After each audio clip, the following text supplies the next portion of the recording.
నాకు కావాల్సినటువంటి క్లారిఫికేషన్ ఒకటి ఉంది అధ్యక్ష. కరెంటు గురించి వారు మాట్లాడినారు అధ్యక్ష. ఇక్కడ ఉన్న వాళ్ళం మనందరం కూడా సాక్ష్యం అధ్యక్ష. ఇవాళ అనేక మంది చిన్న చిన్న వ్యాపారాలు చేసుకునేటటువంటి వారిని మీరు కనుక్కోవచ్చు అధ్యక్ష. అది జిరాక్స్ సెంటర్ నుంచి మొదలు పెడితే టీవీ ఛానల్ వరకు, చిన్న స్థాయిలో ఉండేటటువంటి ఐటీ కంపెనీల వరకు మళ్ళీ కొత్తగా జనరేటర్లు కొనుక్కునేటటువంటి పరిస్థితి వస్తున్నది.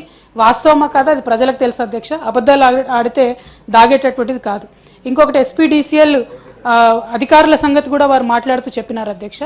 నిజంగా జరుగుతోంది. ఇవాళకి కూడా పొలాల దగ్గరికి వెళ్ళి వరి కోత మెషిన్లు కానీ ఇంకోటి ఏదన్నా ఉంటే కమర్షియల్ మీటర్లు పెట్టమని చెప్పి ఫోర్స్ చేస్తున్నటువంటి విషయం మొన్ననే గౌరవ సభ్యులు పెద్దలు జీవన్ రెడ్డి గారు కూడా ఇదే సభలో చెప్పినటువంటి విషయాన్ని నేను గౌరవనీయులు ఉప ముఖ్యమంత్రి గారి దృష్టికి తీసుకొని వస్తా ఉన్నాను అధ్యక్ష.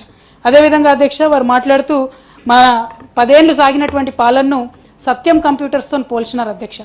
పేరెన్నిక కలిగినటువంటి సత్యం కంప్యూటర్స్ అధ్యక్ష ఇంటర్నేషనల్ స్థాయిలో ఒక తెలుగు బిడ్డ రెప్యుటేషన్ తెచ్చుకుంటే తమరి కాంగ్రెస్ ప్రభుత్వం హయాంలోనే అధ్యక్ష వారిని అనవసరంగా వేరే వేరే బిజినెస్లోకి లాగి వారు జైలు పాలయ్యే వరకు చేసింది కూడా మీరే అధ్యక్ష.